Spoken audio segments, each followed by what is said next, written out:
Chicano folk singer is dead after she was attacked by a pair of coyotes. What is the monkey doing? Tell me what the monkey... He hit your face off! We actually have a trainer in the water with one of our whales. If I show weakness, if I retreat, I may be hurt, I may be killed. Baby Azaria Chamberlain was taken by a dingo back in 1980. Old Shark, yes, I see him, I should say, about 30 years ago. What a wonderful night it was. I always remember the moon was at its fullest. In fact, I'd never seen such a beautiful night. And as I was pushing the old bike, I heard these rattling of these chains. And I thought to myself, oh, well, that's nothing. That's just a matter of a horse straying off the marshes. That kept coming nearer and nearer. Welcome back to Man-Eaters, the only true crime podcast on the internet where all the killers are real animals, and welcome to another edition of Man-Eaters Killer Cryptids. Today, we are talking about Spectral Black Dogs. That intro you just heard was of a man from Yorkshire, I believe, who was telling the story of how he encountered one such spectral black dog known as the Black Shuck. Before we begin today's episode, I want to thank a very special listener, one of my day ones, one of my faves, one of my pals, a pal of the program, a real beast of the broadcast. Ellie May emailed years ago. It was actually last year. I'm just looking, September of last year, saying, I just finished the most recent Killer Cryptid episode and would like to suggest a local cryptid. Local being from Yorkshire for me, which is the Black Shuck, a cryptic black dog that has a fascinating history. That was a while ago, so I don't know what episode Ellie was listening to, but yes, we are finally able to tackle the Black Shuck. When I first started researching the Black Shuck, I realized it's one of many versions of the same family of legend of the Spectral Black Dog, and we're going to get into that in just a moment. So strap on, put your strap-ons on, everyone. Put your Man-Eater license strap on. I've been thinking about doing merch, t-shirts, maybe a book, something like that, but a strap-on might also be a strapping idea. What do you guys think? Wow, terrible. I telepathically heard you all resonate the idea that was awful. So we're not going to do that. Maybe a t-shirt, maybe a baseball cap, maybe a book. Certainly no strap-ons. Okay, everybody, strap in and let's visit the very, very fascinating world of spectral black dogs. Spectral black dogs, also known as ghostly black dogs, are a recurring motif in folklore and legends across various cultures in Europe. These mysterious and supernatural creatures are often associated with darkness, death, and the supernatural realm. While specific details and interpretations vary, spectral black dogs share some common characteristics and legends throughout different regions. Appearance-wise, spectral black dogs are typically described as large, black, and menacing in appearance. They are often larger than ordinary dogs, sometimes as big as a calf or even larger. Their fur is described as black and often shaggy or unkempt, lending them to a wild and eerie appearance. The most distinctive feature of these dogs is their eyes, which are often reported as glowing or fiery red, yellow, or even green. These spectral black dogs are believed to roam various locations, including lonely roads, crossroads, graveyards, and other areas associated with death or the supernatural. They are often considered omens or harbingers of misfortune, appearing as warnings of impending tragedy or death. In some legends, they are seen as protectors or guardians, whilst in others, they are portrayed as malevolent entities that bring curses and disasters. The legends surrounding spectral black dogs have deep historical roots and are found in various cultures. In English folklore, creatures like the Black Shuck, Barghest, or Padfoot are prominent examples. In Scandinavian folklore, similar entities known as Grim or Girger are described. In Celtic mythology, the Cushi in Scotland and the Gwigli in Wales share similar characteristics, and I'm probably mispronouncing a lot of those. I apologize to all our Scots and our Welsh listeners. Bad. These spectral black dogs often have connections to specific locations and may be associated with particular families or landmarks. Encounters with spectral black dogs are often described as eerie and unsettling experiences. Witnesses report feelings of dread, fear, or a sense of being watched when these creatures appear. They are known to suddenly materialize and then vanish without a trace, adding to their mysterious nature. Some accounts even mention physical contact or attack by these dogs, resulting in injuries or death. The origins and explanations for spectral black dogs vary. Some theories suggest that these black legends could be inspired by actual sightings of large, rare black canines, whilst others propose they represent a symbolic manifestation of death or an otherworldly presence. Folkloric tales and supernatural beliefs surrounding these creatures have been passed down through generations, contributing to their enduring presence in local lore. Spectral black dogs have also made their way into literature, art, and pop culture. They've appeared in various works of fiction such as Sir Arthur Conan Doyle's The Hounds of Baskerville, where the spectral black dog plays a central role. The symbolism and imagery of these creatures continue to capture the imagination, with modern interpretations often incorporating them into urban legends, ghost stories, and paranormal investigations. Now, whether they are seen as supernatural guardians, omens of doom, or embodiments of the unknown, spectral black dogs continue to fascinate and intrigue. Their presence in folklore and cultural narratives reflect humanity's enduring fascination with the supernatural and the allure of the mysterious. These spectral canines stand as enduring symbols of the unexplained and the boundaries between the natural and supernatural world. Our first example of a spectral black dog is the black shuck, thanks in no small part to one of our favorite fans, Ellie. Let's jump into the black shuck. The legend of Black Shuck has deep roots in English folklore, and its origins can be traced back to ancient times. The creature's appearance and behavior bear resemblance to other supernatural beings found in mythologies around the world, such as the Barghest in northern England, the Grimm in Scandinavia, and the Kushi in Scottish folklore. These spectral black dogs are often associated with death, the supernatural, or otherworldly entities.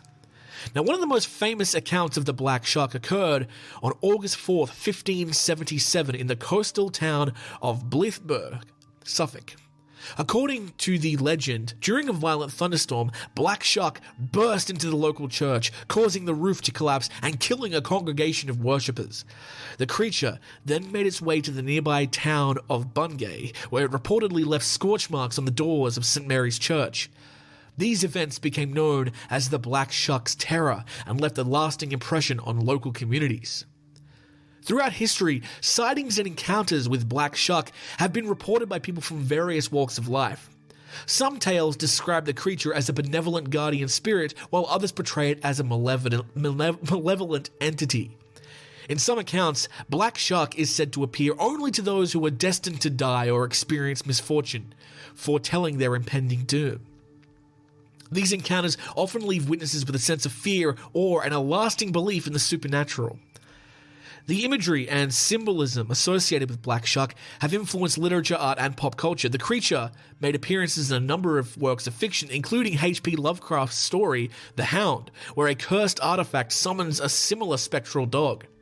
Black Shuck has also been depicted in paintings, illustrations, and sculptures, further cementing its status as an icon and figure of English folklore. In recent times, the legend of Black Shuck has gained renewed interest, with cryptozoologists and paranormal enthusiasts exploring its origins and possible explanations. Some theories propose that the legend may have originated from real-life encounters with large black dogs, such as the Newfoundland breed, which could have been perceived as supernatural or eerie due to the atmospheric conditions or exaggerated over time. Regardless of the creature's true nature, the legend of the Black Shuck continues to captivate the imagination and curiosity of people both locally and internationally, including our pal of the podcast, Ellie. It serves as a reminder of the enduring power of folklore to shape cultural identities and preserve historical narratives, while sparking fascination with the mysterious and unknown. Whether it is a spectral guardian, a harbinger of doom, or a fascinating myth, Black Shuck remains an intriguing part of England's rich tapestry of legends and supernatural lore. The Grimm. also known as the Grimhund or the Church Grim, holds a prominent place in the folklore and superstitions of both English and Scandinavian cultures. The concept of a spectral black dog serving as a guardian or protector has deep roots in the mythology of Northern Europe, and the Grim is considered one of its most notable manifestations. In Scandinavian folklore, the Grim is often associated with the concept of the Hundsfylga, or spirit animal. It is believed that individuals may have a spiritual connection to a particular animal, and upon their death, their spirit takes the form of that animal to continue its protective role. The Grim, in this context, is seen as the manifestation of a guardian spirit connected to a specific church or burial ground and tasked with protecting the sanctity of the place and its inhabitants. English folklore also attributes similar attributes to the Grim. According to the legends, the first person buried in a churchyard would become the eternal companion of the Grim. It was believed that this individual, often referred to as the Church Grim, would take the form of a large black dog and guard the grounds. The Grim was considered a protector of the church and its community, safeguarding it against evil spirits, witches, and other supernatural threats. The Grim was seen as a benevolent presence, but also associated with the foretelling of death. Its appearance or howling near a home or individual was considered an ominous sign that someone in the vicinity would soon pass away. People believed that hearing the Grim's howls on a stormy night was an omen of impending doom. In some cases, the Grim was even said to physically appear to individuals, signaling their demise. The depiction of the Grim varied across different regions and time periods. It was often described as a large black dog with shaggy fur, glowing or fiery eyes, and sometimes even having the ability to speak. The dog's size could range from that of a typical canine to that of a calf, or even larger. It was believed to possess supernatural qualities such as invisibility, the ability to shapeshift, or the power to pass through solid objects. The Grim's association with churches and burial grounds can be traced back to ancient pagan beliefs. Dogs were often considered sacred animals associated with death, similar to how in ancient Egypt cats were associated with the spiritual afterlife. In Scandinavian mythology, dogs were believed to guide the souls of deceased people to the realm of the dead. Over time, as Christianity spread throughout Europe, these pagan beliefs became intertwined with Christian customs and folklore, giving rise to the legend of the Grim. The Grim's influence extends beyond folklore and has found its way into various forms of literature, art, and pop culture. Its presence can be seen in numerous literary works, such as Thomas Hardy's The Return of the Native, where the haunting figure of the Heath dog bears a resemblance to the Grim.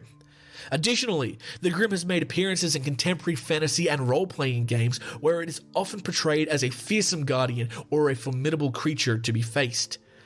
It's also been spotted in the Harry Potter series when when he drinks the tea and it's the Grim. Emma Thompson's fucking fantastic, by the way. While the Grim remains firmly entrenched in the realm of mythology and folklore, it serves as a testament to humanity's enduring fascination with the supernatural and mysterious.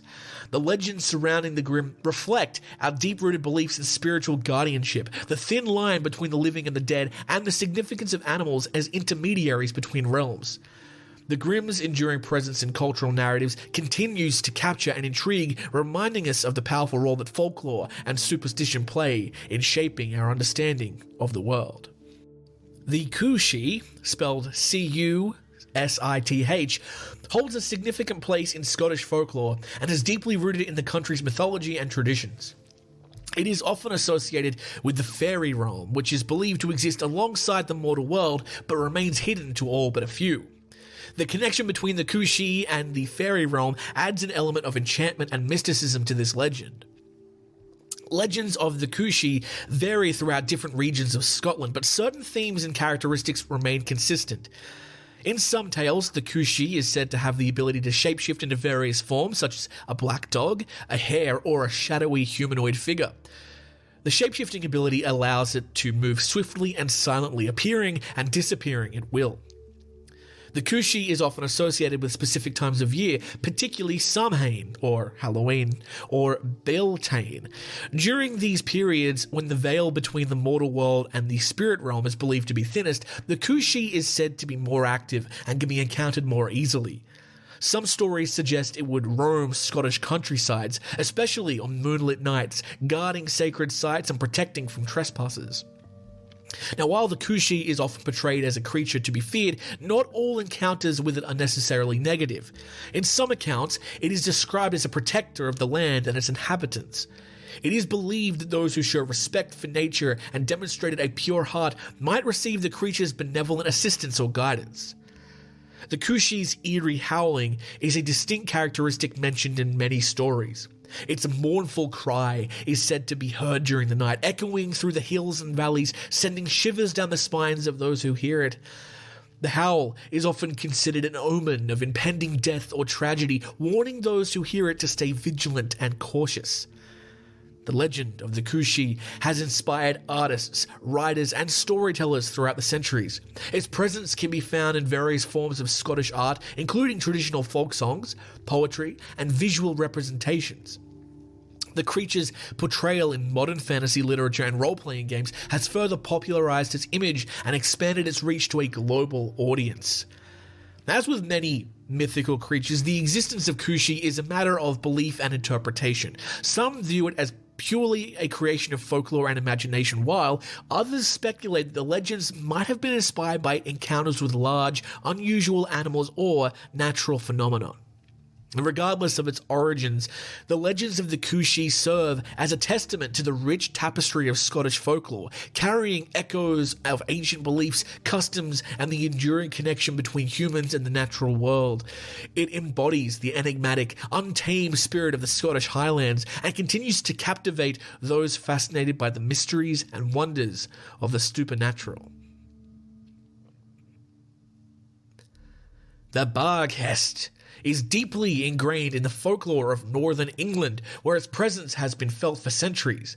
The word Barghest, spelt B-A-R-G-H-E-S-T, is believed to have its root in the Old Norse or Old English, reflecting the influence of Viking and Anglo-Saxon cultures on the region's mythologies. Throughout history, the Barghest has taken on different names and variations in different areas, such as Barghest in Yorkshire or the Padfoot in Lancashire. Lancashire. I can't say that word very well. I'm sorry, Ellie. Legends surrounding the Barghest often portray it as a formidable or supernatural creature. It is said to be larger and more menacing than any ordinary dog, possessing an aura of malevolence and instilling fear in those who encounter it. Its piercing eyes, often described as glowing red or yellow, are believed to possess an otherworldly intensity that can freeze one in terror. The Barghest's eerie howls and growls echo through the night, adding to its reputation as a bringer of doom. One prominent aspect of the Barghest legend is its association with death and tragedy. The creature is often believed to appear before a death or disaster, serving as an omen or warning. It's been linked to specific families or local communities, with tales of the Barghest foretelling the demise of a prominent figure or the downfall of a lineage. In some stories, the Barghest is even said to cause the death or misfortune itself, leading some to view it as a malevolent being. The Barghest is frequently connected to specific landscapes such as moors, forests, and graveyards, where it is said to dwell. These settings evoke a sense of mystery and the supernatural, heightening the atmosphere of the creature's presence. It is believed to patrol these areas, guiding them and ensuring the boundaries between the world of the living and spirit realm remain intact. The creature's shape-shifting abilities are another intriguing aspect of the Barghest legend. Some tales describe it taking on the form of a headless man or a woman in white, adding to its air of otherworldliness. The ability to transform into different guises further reinforces its supernatural nature and its ability to confound and terrify those who encounter it. The Barghest's influence extends beyond folklore and has made appearances in literature, art, and popular culture. Its presence in classic novels such as Bram Stoker's Dracula and Sir Arthur Conan Doyle's The Hounds of Baskerville has solidified its status as an iconic figure in Gothic literature. The creature has also inspired contemporary authors and artists who continue to draw upon its dark and mysterious aura. As with many of the cryptids and mythical beings we've spoken about on the show, skepticism exists regarding the existence of the Barghest. Some people believe the tales are purely products of folklore, whilst others maintain that they may have originated from misinterpretations of natural phenomena or sightings of actual large black dogs. Nonetheless, the enduring presence of the Barghest in the cultural landscape of northern England serves as a testament to its significance and its enduring allure. The legend of this spectral black dog continues to captivate and intrigue, perpetuating a sense of wonder and fascination with the supernatural. Its portrayal as a foreboding creature associated with death and its links to specific locations in northern England have solidified its place in the rich tapestry of folklore. Now, whether perceived as a guardian or a malevolent force, the Barghest stands as a testament to humanity's enduring fascination with the unknown, or our ability to weave captivating tales around the creatures that inhabit our imagination. Now, the next spectral black dog is one that is particularly interesting and also particularly difficult to pronounce. It's from Wales, a Welsh mythology. We are talking about the Gwylgi? I think that is how it's pronounced. The Gwylgi, pronounced or spelled Gwylgi, because Wales. The Gwylgi holds a significant place in Welsh mythology and is deeply rooted in the country's folklore. The origins of the creature can be traced back to ancient Celtic and pre-Christian beliefs where dogs held symbolic importance as guardians and guides between realms. In Welsh folklore, the Gwylgi is associated with death, the supernatural, and the boundary between the living and the spirit world. It is believed to be a bringer of doom, appearing as a forewarning of impending tragedy or disaster. The creature is said to be able to materialize before accidents, illnesses, or untimely deaths, instilling a sense of fear and unease in the communities who encounter it.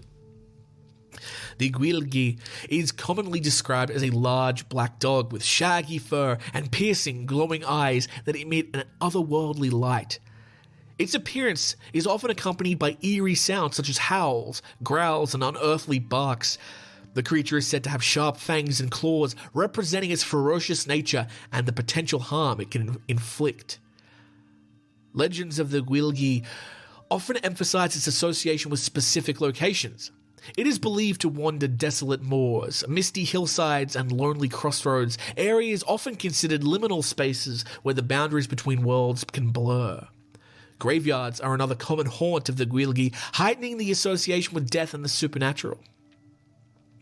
Encounters with the Gwylgi are rare and typically occur during nights of darkness, fog, or stormy weather. Witnesses often describe feeling an immense sense of dread and being overcome by an unexplained chill in the presence of the creature. Some accounts mention the Gwylgi vanishing into thin air or transforming into other forms, heightening its mysterious and supernatural nature. The Gwylgi's influence extends beyond folklore, as does many of the black dogs that we've talked about. It's found its place in Welsh literature and poetry. It's been featured in the works of renowned Welsh writers such as R.S. Thomas and Dylan Thomas, who often drew along the rich tapestry of Welsh folklore and mythology in their writings. These literary references contribute to the enduring legacy of the Gwylgi in Welsh culture. Whilst the existence of this spectral black dog remains a matter of belief and interpretation, its legend serves as a significant purpose in Welsh folklore. The creature embodies the fears, the uncertainties, and the mysteries that can surround death and the supernatural. It acts as a cautionary figure, reminding individuals to respect the boundaries between worlds and be mindful of the consequences of their actions. Those are just some of the spectral black dogs that I was going to talk about today. There are many others that exist in Europe and throughout the rest of the world, including in Latin America and North America. There are other creatures such as Padfoot, Striker and Trash, the Chichko, the Yeathhound, and the Wished Hounds. In fact, there are so many of these animals, these cryptid animals, that it is tempting to do a second episode. So perhaps stay tuned for a part 2 of Spectral Black Dogs. Humanity's enduring fascination with the spectral black dogs speaks to humanity's enduring interest into the unknown and our deep-seated need to explore the realms of mystery and the supernatural. The legends of the Black Shark, the Grim, Gwilgi, and more continue to captivate imagination and serve as a testament to the power of folklore in shaping cultural identities and preserving ancient beliefs. And there you have it, guys. Spectral Black Dogs, at least 4 or 5 of them. As I said, there are so many more, and I am very tempted to do another edition of this because they are so goddamn interesting. As you probably picked up, there is a lot of repetition, there are a lot of consistencies between the different mythologies, but they also have their differences depending on the region, of course. I'd love to hear from you if you are from any of these regions, if you're from Wales or Scotland or Northern England or any of those places. I don't think any of those accents were good, by the way. Don't think that I think they were good, for God's sake. If you live in any of those regions in the UK or in Scandinavia, of course, please let me know what your thoughts are on this. If you've ever heard of these black dogs, these spectral black dogs, if they were legends that you were told as children or if they are things that you tell your children currently, I'd love to hear more about how this feels coming from where you live. Once again, thank you to Ellie, one of our day ones, for sending through that suggestion. A very interesting cryptid. Of course, I started out just looking at the black shark and came to realize that the black shark is just one of many different versions of a very similar legend, okay? But of course, very important differences, cultural differences, and religious differences depending on where they come from. I also apologize if I pronounced anything wrong. Gwilgi, in particular. Welsh people just have their own thing going on, and I respect the shit out of it. I think that if I had to imagine anyone running into one of these spectral black dogs, or any black dog, I think my favorite would probably be, wasn't the Barcast, the Cushy in Scotland. That'd be fun. I like to imagine not to play on any potential, stereotypes, but a drunken Scottish man in a kilt wandering out of the pub after a pint of, now Scots don't drink Guinness, do they? Maybe Guinness, or Scotch, how about that, a nice Scotch. And he's walking around and he sees a spectral black dog. Holy fuck, it's the Cushy. Fuck me. I'll whip you with my kilt, ya Cushy. Oh wait, that's just a chihuahua. That's just a wee little puppy. I'm a very talented man. Thank you for listening to that story. I hope you found that as fascinating as I did researching it. As I said, if you have any experiences with spectral black dogs, maybe you've seen one, let me know. Email me, maneaterspod@gmail.com. I'd be very fascinated to hear your thoughts on that. And let me know if you'd like a part 2 on this as well. I think maybe there does deserve to be a Killer Kryptids Spectral Black Dogs Volume 2 where we can talk about some of the spectral black dogs from around the world. I'm interested in hearing about the ones in mainland Europe. I'm just looking here. There's, this is interesting.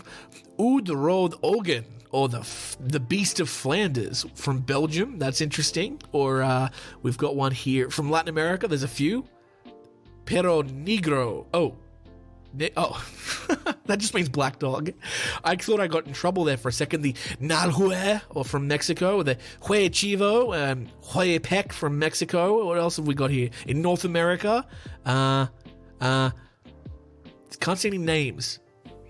Just a dog haunting a place called Hanging Hills. There is a lot of interesting stuff here. I think we need to look into it. Of course, in popular culture, I mentioned Sir Arthur Conan Doyle's The Hounds of Baskerville. I think that could be, a reference to the black shark or the Basset, or even the Gwilgi, perhaps. And like I mentioned, it did appear in the Harry Potter series, the Grim, a giant spectral dog that haunts churchyards and an omen of death.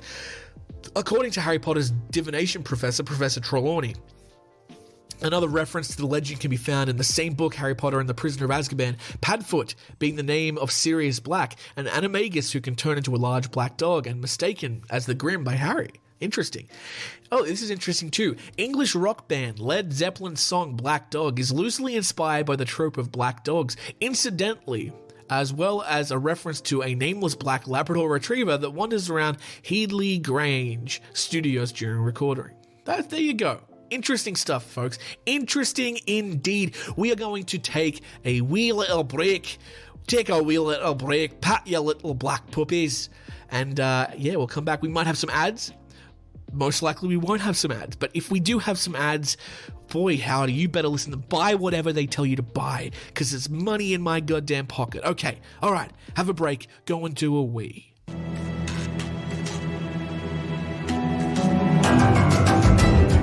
And we are back. Did you have a good break? Did you purchase something from the ads? I hope you did. Guys, gals, and my non-binary pals, it is time for the scratch of the day.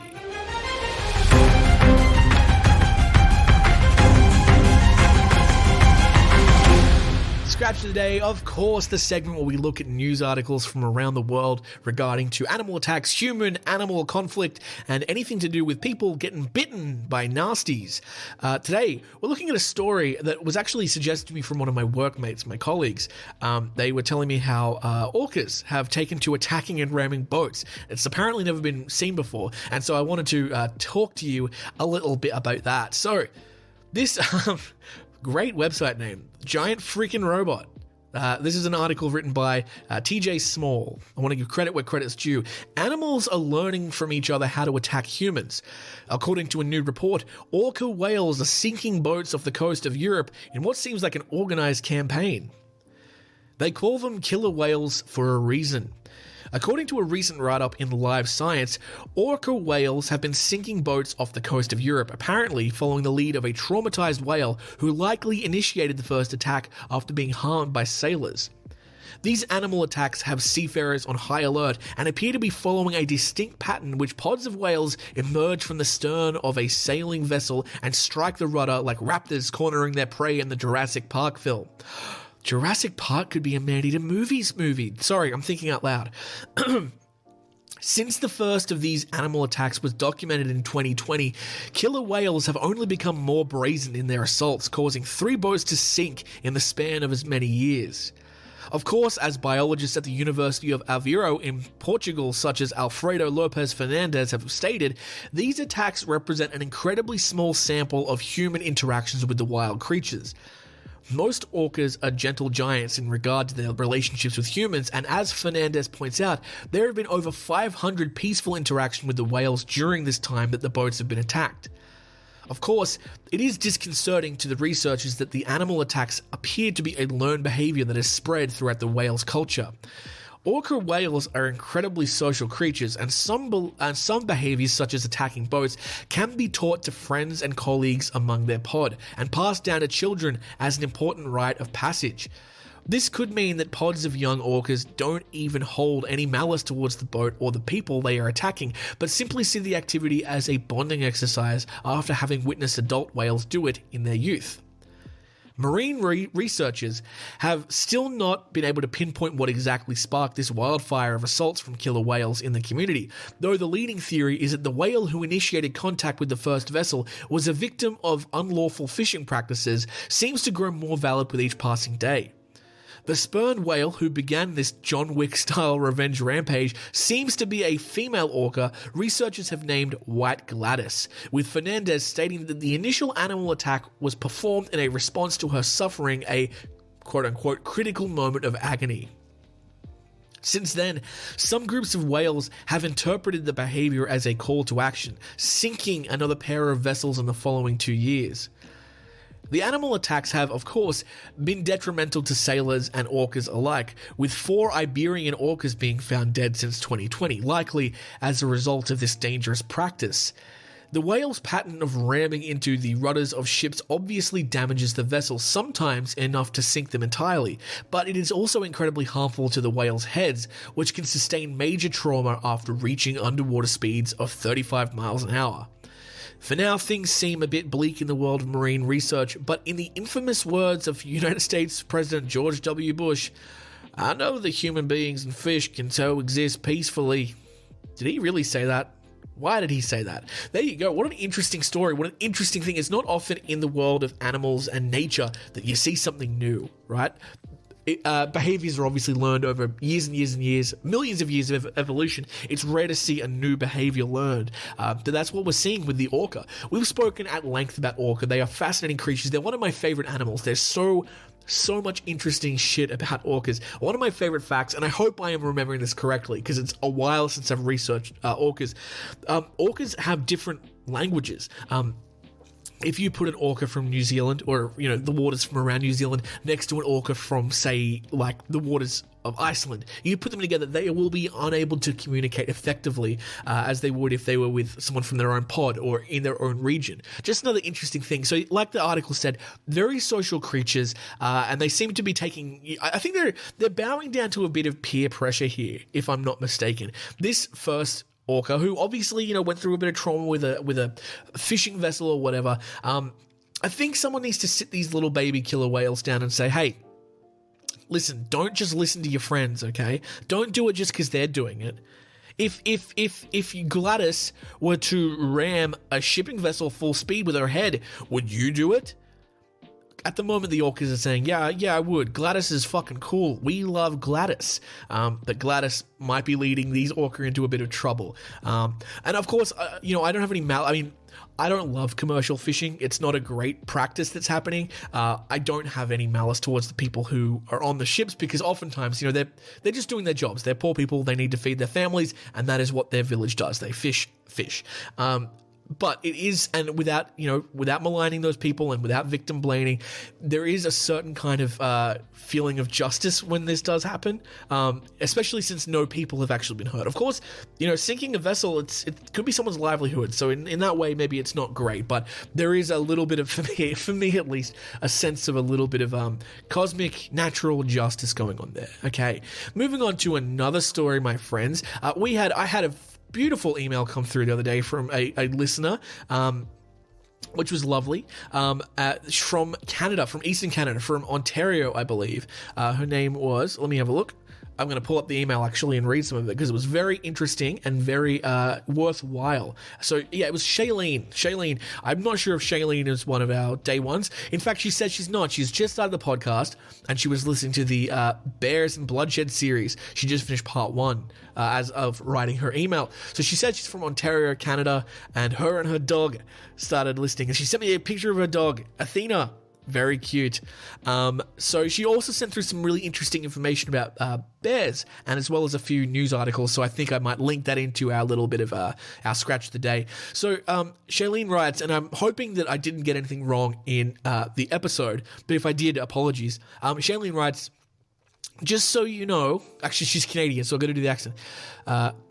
Sorry. No, that's not how they sound. They're just like, okay. Just so you know, because I know you like to know things, there aren't any brown bears or grizzly attacks in Ontario because they are native to the west coast, and there aren't any in eastern Canada. Only black bears here, and actually there was one spotted in a town near me. It was very unusual for us and a big news day. She sent through a link, and we're going to read that. She did say, spoiler alert, for the news article, which we're about to read. This guy was a 3-year-old male, and he was safely relocated, so it's a happy ending. We get a happy ending story today. Okay, black bear tranquilized and removed from tree in Halton region. So this is sent in from, like I said, Shailene, from her local news organization, I believe. So let's read what happened near Shailene's house.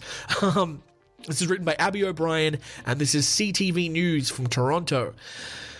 The Ministry of National Resources safely tranquilized a black bear and removed it from a tree in Halton region Thursday evening, according to police. A tweet posted just before 7 p.m. by Halton Regional Police Thursday evening said a black bear was spotted in the area of McKinnon Avenue and Barber Drive in Georgetown, Ontario. Police asked foot traffic to avoid the area and for bystanders to move along. Just before 9:45 p.m., police said the ministry had safely tranquilized the bear in a tree at the time and relocated it. I will read the tweet for you in the mandatory Canadian accent. Black bear sighting in area of McKinnon Avenue and Barber Drive in Georgetown. Foot traffic is, it's not even close, is asked to avoid the area and bystanders are asked to please move along. Police are on scene and working to resolve the situation. Update! This is them. Update! The Ministry of National Resources was called to assist. The bear was safely tranquilized and removed from the tree to be relocated. Thank you for your patience. Aw, that is so Canadian. They said thank you for your patience. I love that. I wonder if these were Mounties. Are these Mounties? No, they're just regular boring police. Oh, there you go. There's an interesting news article sent by Shailene. Thank you very, very much. Shailene also said, where is it? You probably cover it in the rest of the Bear Attack series. I haven't listened to it yet. And I'm hoping I do cover it. While there aren't any grizzlies in eastern Canada, there are polar bears in Manitoba, and grizzly and black bears. I think that it's their southernmost habitat. Look up Churchill, Manitoba. They have a whole polar bear tourism industry. And then she goes on to say something about my pronunciation of coyotes being correct or incorrect. I think back when I was doing a coyote, or talking about coyotes, I was saying coyote, because that's how Australians kind of say coyote. I think it's regional. I think they're both kind of correct, but I will, from now on the podcast, I will officially be going with the American pronunciation of coyote. Okay, there you go. Anyway, Shailene also says, anyway, here is a bear-related relevant link that that might be a fun and lighthearted end to Scratch of the Day. Well, you know what, Shailene? I think you're right. Let's read this fun and lighthearted end to Scratch of the Day. So this article, it's from CTV News. Let's have a look. It's loading very slowly. It's loading very, very slowly. Was this a mistake? Have you fucking screwed me over, Shailene? Have you? Is it? You? Oh, no, it's okay. You're off the hook, Shailene. Okay. From CTV News, same organization as the last story, bear helps itself to 60 cupcakes from Connecticut bakery. Scares employees. I love this. This is great. Okay, this is written by staff of the Associated Press. Okay, from May 27th, so very recently. Okay, in Avon, Connecticut, a hungry black bear...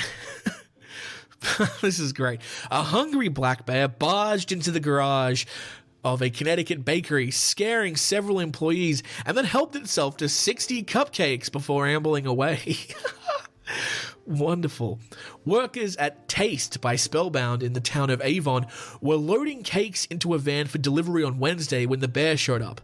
There are between 1,000 and 1,200 black bears living in Connecticut, the state environmental agency says, with sightings last year in 158 of the state's 169 towns and cities. Bakery owner Miriam Stevens wrote in an Instagram post that she heard employee Maureen Williams screaming bloody murder and yelling that there was a bear in the garage. Williams told TV station WTNH that she shouted to scare the bear off, but it retreated and came back 3 times. Williams said that the bear charged at her, so she backed out of the garage and ran. That's a good idea.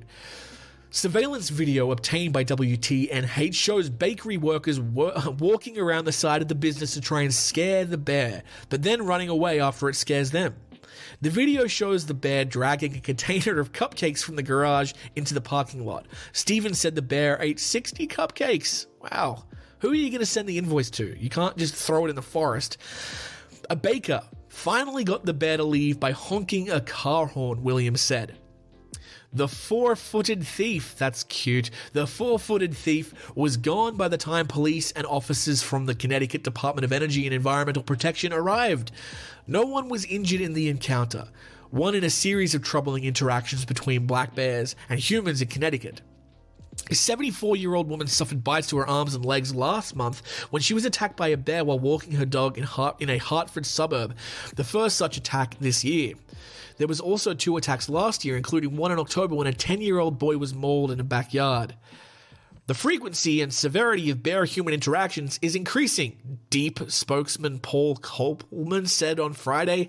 Statistics compiled by the department showed that there were a record of 67 reports of bears entering the Connecticut homes in 2022. The previous record was 45 in 2020.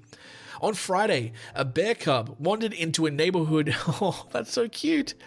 A bear cub wandered into a neighborhood near downtown Hartford and climbed up a tree. Police blocked off the street as authorities decided how to handle the situation. The bear was still in the tree on Friday afternoon. They didn't resolve it. What's going to happen with the bear? Oh, that's going to be a good follow-up. That was a nice, fun, lighthearted end to our Scratch the Day segment.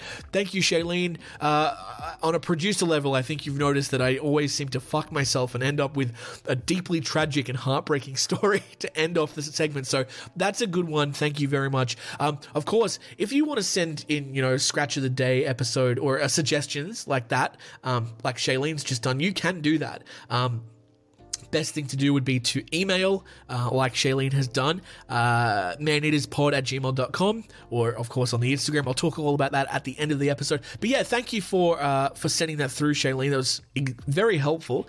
And thank you for the picture of your dog. Apparently, I must have mentioned a while ago doing a segment like Doggo of the Day or Doggo of the Week, and Doggo of the Week is Shailene's beautiful 6-year-old pup, German Shepherd, Athena. Beautiful picture of this pup. Thank you, Shailene. What a lovely. I've got to be honest. When I received that email a few days ago, it really made my day. It was lovely. So yeah, thank you to anyone else who has sent me messages. Send pictures of dogs, and you're more likely to get on the show. Okay, we're going to finish off our episode today with one of my favorite subjects. We're going to talk about a beastly biography.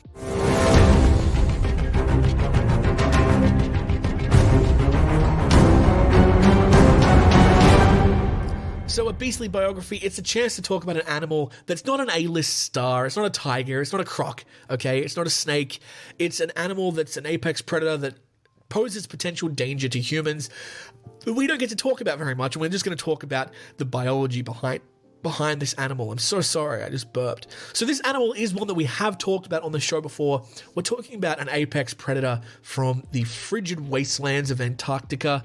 My internet is very slow today, so it's just loading up, but we're talking about the leopard seal. And if you've ever watched Happy Feet, you'd be traumatized just like me. The leopard seal is a very scary animal, also known as the sea leopard, or the leopard seal. Actually, that's the only two names that they're called. The leopard seal, okay, is the second largest species of seal in the Antarctic after the southern elephant seal. That's another animal we should look at, by the way. Elephant seals are fucking fascinating. Its only natural predator is the orca. It is the only species in the genus Hydrungra. Its closest relatives are the Ross seal, the crab-eater seal, and the Weddell seal, which together are known as the tribe of Lobodontini seals. Isn't that lovely? Leopard seals have a sinuous, that's an interesting word, body, and their powerful jaws open widely to show extremely long canine teeth. They have large, reptile-like heads with long, flexible necks.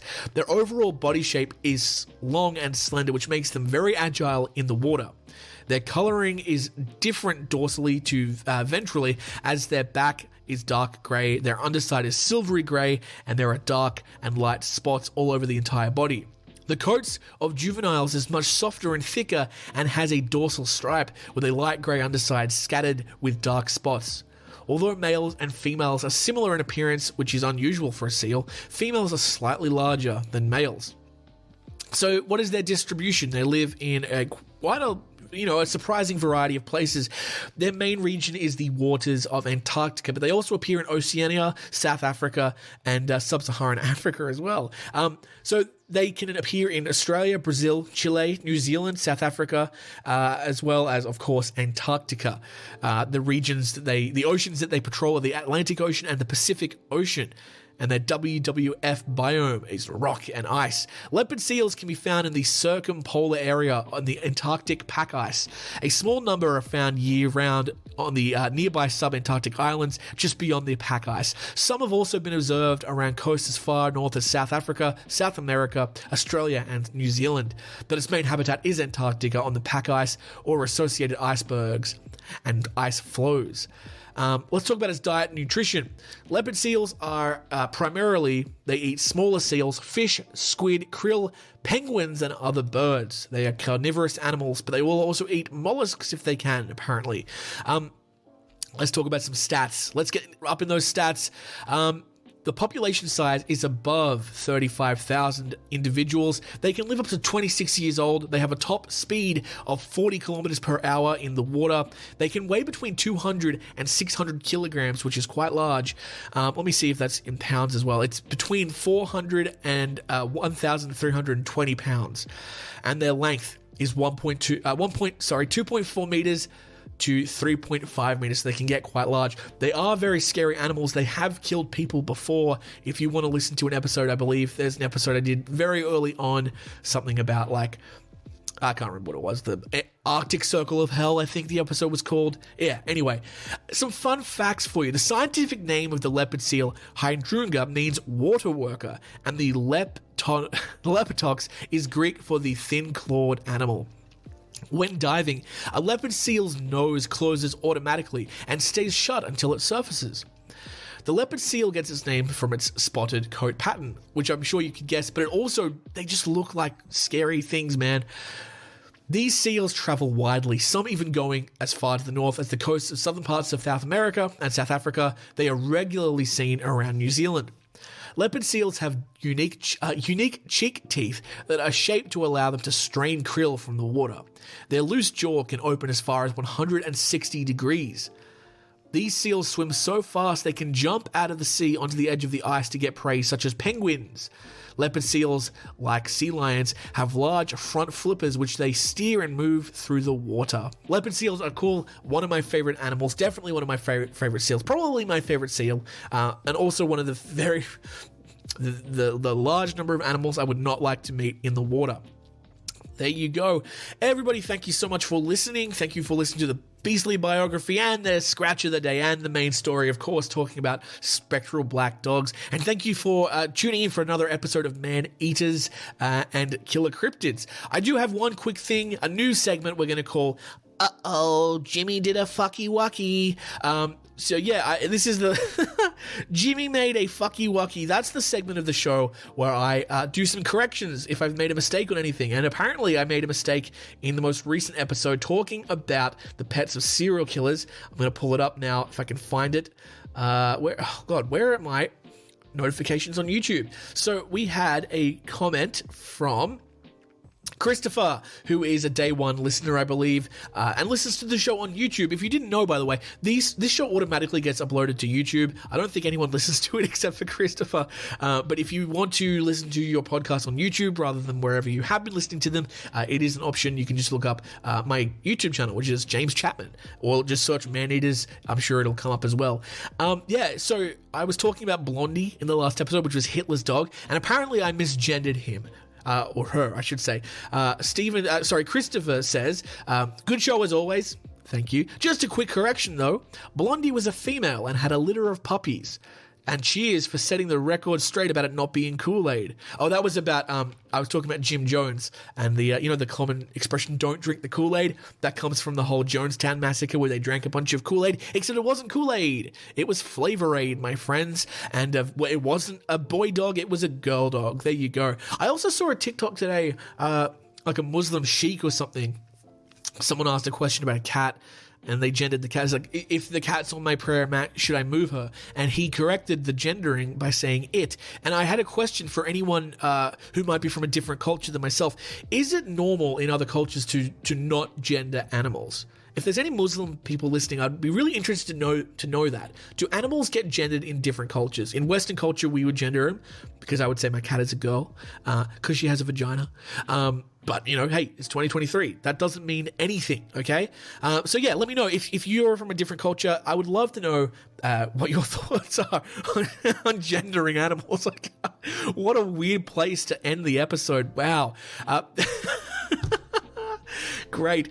Thank you, everyone, for listening. Thank you, Christopher on YouTube. Thank you, Shailene. Thank you, Ellie. Especially thank you, Ellie, for the wonderful suggestion of the Black Shark. If you would like to follow us on any of the social media bullshit, guess what? You bloody can. I'm going to pull up all that stuff for you right now. Links, as always, are in the bio, of course. I would like you to, if you want, you can follow us on Facebook, facebook.com/maneaterspod, on Instagram @maneaterspodcast, or my personal Instagram @JimothyChaps. You can also support us on Patreon, patreon.com/maneaters. Patreon is a great place to support me. Of course, if you cannot afford it, I would never ask you to do that. But if you do have a couple extra bucks that you think you might want to sling my way, you think the show is shit and needs some improvement, money helps, so you can do that. Go to patreon.com patreon.com/maneaters. We are going to be starting a new series of episodes starting next week, probably a two-parter about shark attacks in South Africa. And little spoiler alert, there will be an extra bonus episode of that series only available on Patreon. So if you want to get that episode, definitely go to the Patreon. For as little as $5 a month, you can support the show. You can cancel at any time, and you get access to some extra perks. The more people that join up to the Patreon, the more I will post there. At the moment, there's only a couple people, but they are beautiful, beautiful people who I love with all my heart and all my willy. Very bad, very, very bad. One other thing, just before I go, I wanted to quickly say I'm looking at the Spotify for the Man-Eaters podcast. We're currently at a 4.3 rating. Not bad, but I did notice there is 99 people who have reviewed the podcast, which is fantastic. I would love for the next episode for that to be over 100. So if you're on Spotify right now and you want to give us a rating, go and do that. You'll be the 100th person. How exciting. And of course, please give it a 5-star review if you can. It really helps me out. Guys, that is going to do it for my episode today. Thank you everyone for listening. We will be back next week with a new series on sharks in South Africa. Thank you for listening to Man-Eaters. And as always, stay safe, because as we've learned, it's a jungle out there.